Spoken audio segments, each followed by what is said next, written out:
This is the Healing Project Journal series.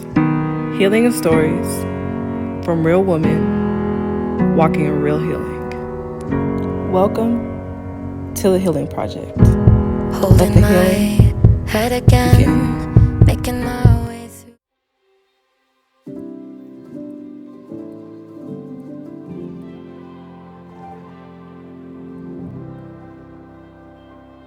So my name is Duanna Barnes, and I will be answering questions about healing through grief. Number 1. Who did you lose to death that affected you the most? My husband. Does it still hurt to talk about this person, or have you come to peace about losing this person just yet? It definitely still hurts. I've come to peace with certain parts of it, but not, I don't think, like, totally. How did you respond after learning the news that this person had passed away? So for me, it was kind of different. I was actually, which made it so hard, or much harder, is that I actually had to pick his death date. So I knew that it was coming, but I wasn't prepared for it. So I couldn't stay until they unhooked them and let them take us. I didn't stay to that part, but I did go the day of up until that time. What is a powerful prayer that you prayed during your season of grief that you felt helped you have comfort or pulled you through? Or what would be something that you would tell someone else to pray? Like, what did your prayers sound like as you were trying to pull through? So I've been trying to think of that. So I can't really mimic him because, like, in different parts or different stages, you have different prayers. But I do recall asking God to just take care of me, because there was a lot I was unsure about, and I was unsure of myself. But then, like, after that, after just seeing him doing what I asked him to do, seeing God do what I asked him to do, I started praying as if it was already done. So I started praying as if I was whole, as if I was healed, as if I had joy again, as if I was happy again. So I started praying as if it was already done, as if it was already existing, although it wasn't. And I started acting like that as well. And so that kind of helped, honestly. What do you wish you had known about your husband, so the person that you lost? So what do you wish you had known about your husband before he passed away? I wish I had known. I felt like he knew. So when you become a husband and wife, you become like one of one, or how? What is it? One flesh. Thank you. So I just felt like we were really tight and we were really close. But there had became a point where he started. So one summer he just said, we're just going to do whatever we want to do. And that was summer of 17, where he wasn't bad. And then he ended up passing before the summer of 18. And he also started me to doing things by myself, like where I wouldn't.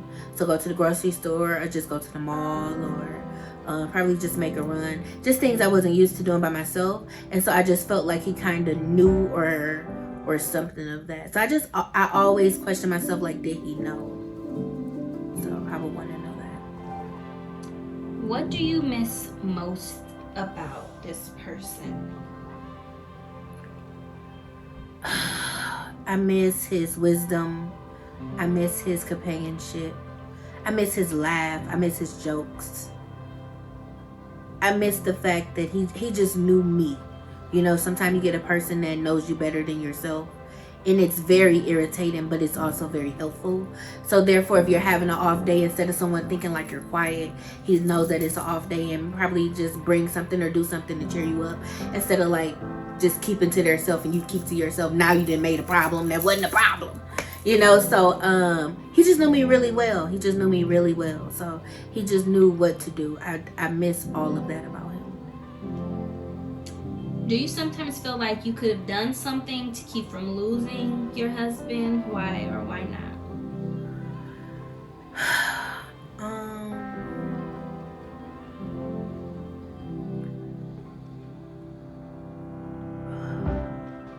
I don't think I could have done anything to keep from losing him. But what I do wish I would have, like, when he asked me earlier to marry him, he was 4 years younger than I was. I wish I would have done it, so I would have had more time with him. But I don't think I could have prevented that. Like, I feel like when we come in, we already have a leave out date, so there was nothing I could do. How has the relationship you have with others shifted or changed after losing this person?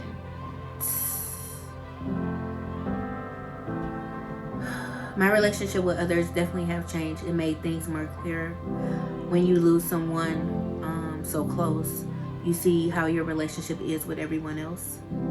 It also has given me a new issue of detachment. So where attachment isn't hard, but detachment has become so easy to me, where I feel like it may be a problem in the future, or it may have been a problem just from the point of losing him to now. But I also don't see it as a problem, because if those people are still into old things and all of that, that's not where I am anymore. So I do have an issue with detachment where it doesn't bother me where it probably should, like, honestly. What was one of the best memories that you had with this person?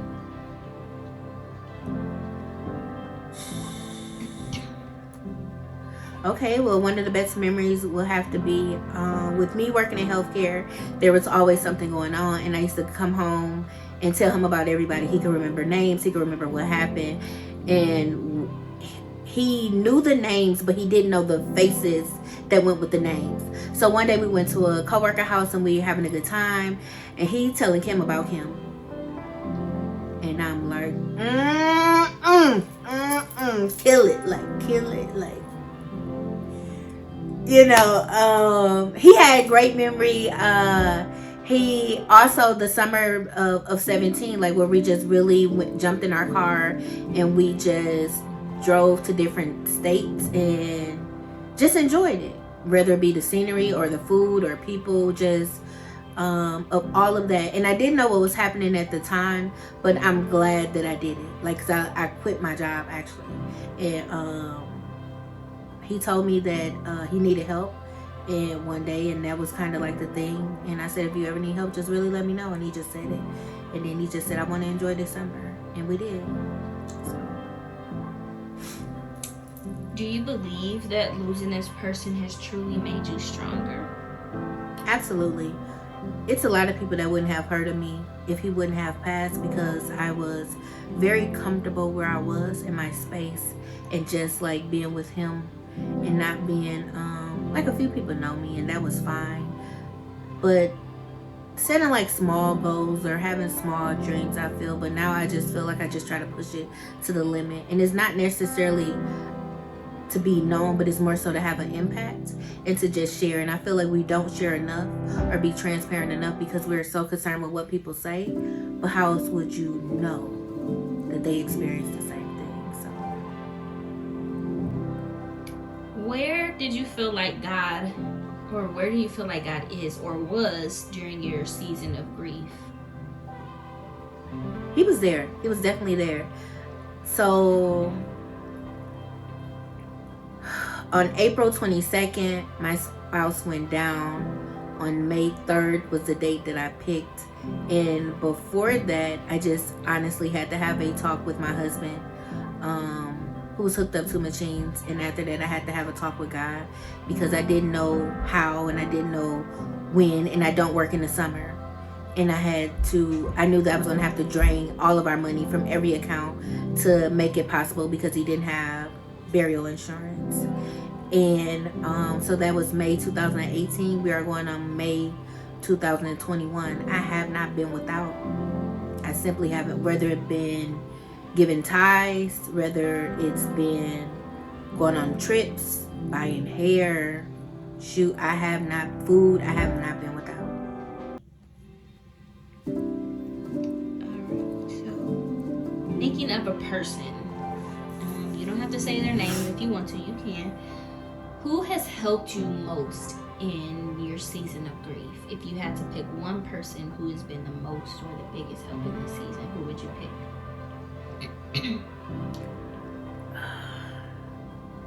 That sucks. I don't have a person. It was me. So I felt like with my family, no one fairly passes young. So it was a shock to everyone, and no one knew what to say, no one knew what to do. And honestly, there's nothing you can say or do. But one day I just realized that I couldn't stay where I was, and I started having all these thoughts and just things that didn't feel good, but I wanted the escape, and that's what I was looking for. And when I went downstairs to just check, I totally had forgot about my dad. And once I saw my dad and who's incapable of a lot of things and who needs me, I realized that nobody was coming to save us. Because if so, they would have had him already while I worked on me. And so I had to take control of it, and I had to be there for me because somebody was dependent on me. Alright, so that was question number 12. We have 3 more questions to go. Okay. So, has losing this person had any lasting mental effects on you? Of course it has. It has made me very fearful where I wasn't fearful before. I'm not a fearful person, but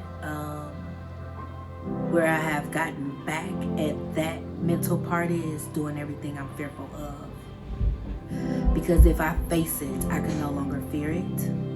So because I'm scared of getting close to someone again, to love them again, to try to think of being with them again or having a romantic relationship with them again, because I don't know how long I have them. And that is always in the back of my mind. And then I look for him in other people.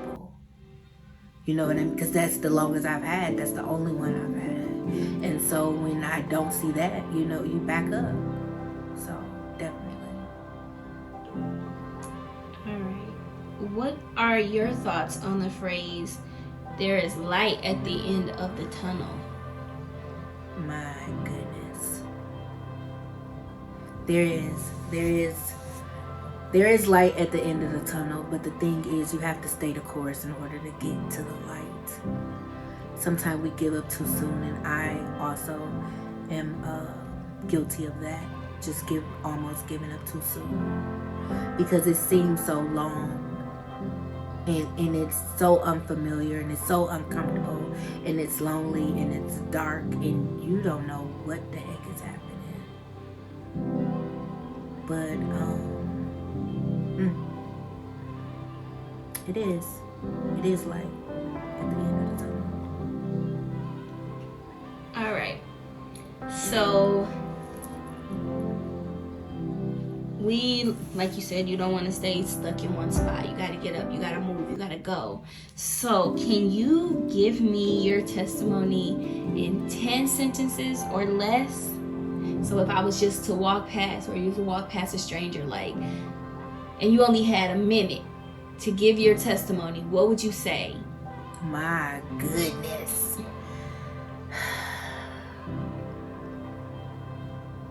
I would tell them to keep going forward. So I feel like a lot of times we get stuck where we are and what has happened, and we replay it over in our mind. But we have to kill it in our mind first and then move forward. Not necessarily to move on to forget it, but move forward so you can continue to grow. So simply just keep going. That's good. All right. So lastly, I'll just ask you, like, how do you feel about where you are as far as being healed? Are you an overcomer? Are you a conqueror? Where are you in this season right now, because we're not doing this to say like, oh, we're perfect people, or we got it all together, or we're like, everybody thinks that the Healing Project is for people that's like, oh, I got it all together. And that's not what it is. That's why it's called a project. Something that you continuously work on. So where do you feel like you are in that? Ooh. Excuse me.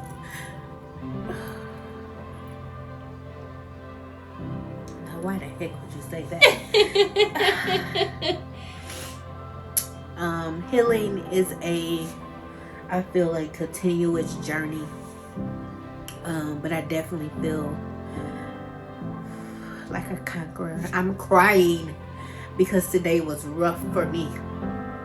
And I thought about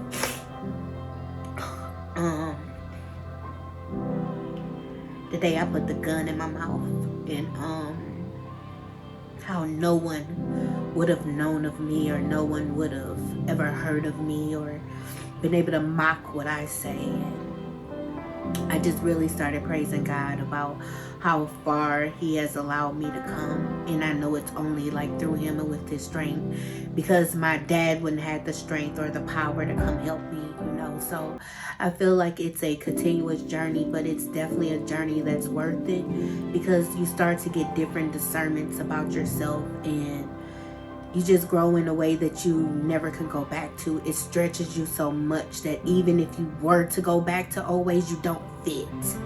And that's where I am. I'm in an uncomfortable healing part where I feel like I don't fit in a lot of places. But I'm so okay with that. I'm so okay with that. I'm still here. I'm still here, and I'm here to do another day, and every day I get up, I'm grateful that I'm here for another day, because I remember the plan that I wanted for myself, and I'm just so glad I didn't get what I wanted.